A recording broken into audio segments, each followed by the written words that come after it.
Sir आप क्यों नहीं बोलते हैं मोदी जी तानाशाही कर रहे हैं? तानाशाही कर रहे हैं, मोदी जी तानाशाही कर रहे हैं। एक वीडियो आया था जिसमें उनको बताया गया कि मोदी जी तानाशाही कर रहे हैं। किसी का भी हो, हमें क्या पता। कह रहे थे मोदी जी तानाशाही कर रहे हैं। जब इस देश की, अभी इस कमरे में टोटल कितने लोग आ सकते हैं? जबरदस्ती ठूस के 200 लोग। और इस कमरे में अगर तुमने 800 लोग घुसा दिए, मरने की नौबत आएगी कि नहीं आएगी? हैं? जब इस देश की जनता से कहा गया हमारे दो भैया जनसंख्या संभाल के रखना, तब इस देश की जनता मानी नहीं? ना समझ जनता। तो इस नासमझ जनता को समझाने का दायित्व किसका था? राजनीतिक दलों का। हम ये थोड़ी पल्ला झाड़ सकते हैं कि यार मुसलमान नहीं मान रहे थे, सिर्फ मुसलमानों के बच्चे थोड़ी हैं, हिंदुओं को भी 6-6, 7-7 बच्चे हैं। आज देश की जनसंख्या क्या हो गई? 1 अरब 50 करोड़। जनसंख्या विस्फोट हो गया, पॉपुलेशन एक्सप्लोजन हो गया है। 1 अरब 50 करोड़। जिस देश में सिर्फ 70 करोड़ लोग कायदे से रह सकते हैं, उस देश में 1 अरब 50 करोड़ लोग हो गए।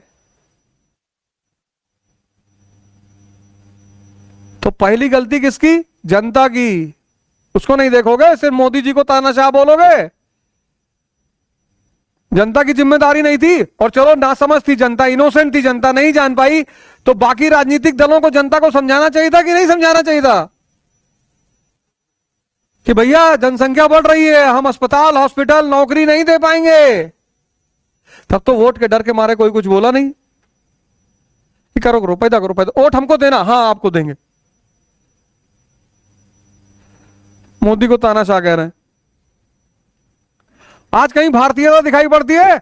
आज भारतीयता खत्म हो चुकी है, इंडियननेस। आज तुम दलित को गाली दे दो, अंदर हो जाओगे। ब्राह्मण को गाली दे दो, मारने पुतर आएगा। मुसलमान पहले तलवार लिए घूम रहा है। आज दलित खतरे में है, दलित खतरे में है, ब्राह्मण खतरे में है, क्षत्रिय खतरे में है, मुसलमान खतरे में है। हिंदुस्तान का कोई नाम ही नहीं लेता। आज कोई हिंदुस्तान का नाम लेता है? हिंदुस्तान कहीं गायब, हिंदुस्तान गायब।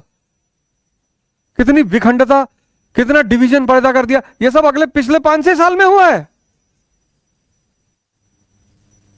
ये जब विभाजनकारी राजनीति ये पिछले 5-10 साल में हुई है, उससे पहले नहीं थी।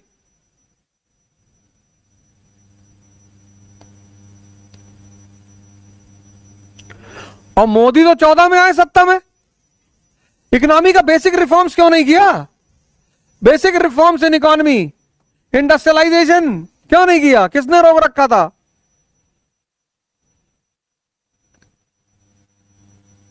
दो 2014 से पहले किसी ने रोक रखा था? मनमोहन सिंह जी 10 साल प्रधानमंत्री थे, कितनी फैक्ट्री यूपी बिहार में लगवा दी। और उसी बीच दुनिया में इकोनॉमिक डिप्रेशन आ गया। पूरी दुनिया डिप्रेशन झेल रही थी, हम भी झेल रहे थे, और मोदी जी के सामने डिप्रेशन के साथ साथ कोरोना भी आ गया। नहीं आया? बताओ, नहीं आया? फिर ये इलीगल इमाइग्रेंट्स, ये बांग्लादेशी, नेपाल बॉर्डर से हथियार और नशा, पाकिस्तानी इन्फिल्ट्रेशन।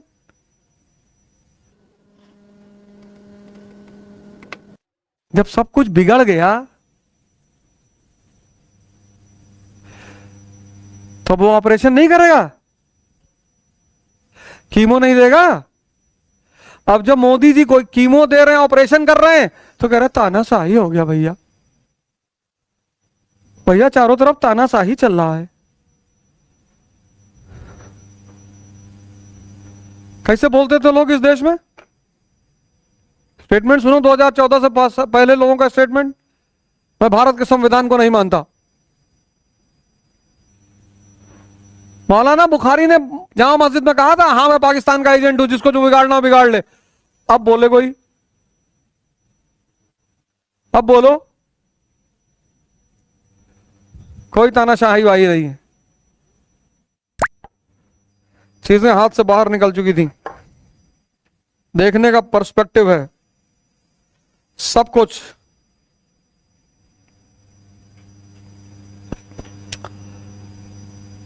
ये देखो, ये पॉपुलेशन, जनसंख्या विस्फोट तुम्हारे सामने देखो।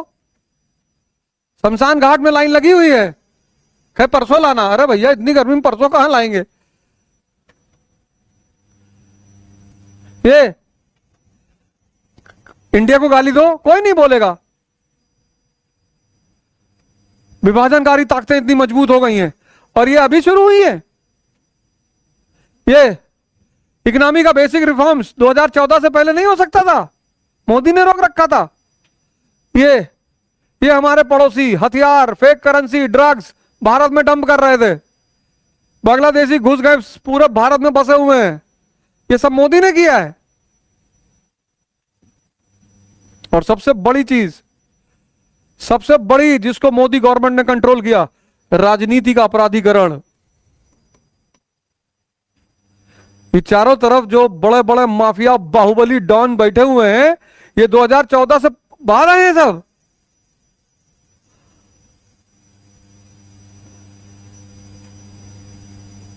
ये सब 2014 के बाद आए हैं कि सारे अपराधियों को मोदी जी लेकर आए हैं। सारे अपराधियों को एकदम लाइन में से खड़ा कर दिया है। अटेंशन, जी जी सरकार। किसी की हिम्मत नहीं पड़ रही है। बाहुबली थे हमारी तरफ, शांत बैठे हुए हैं, हिम्मत नहीं पड़ रही है कि कुछ बोल दे। नहीं तो ये सब बाहुबली मिलकर सरकार को ब्लैकमेल करते थे।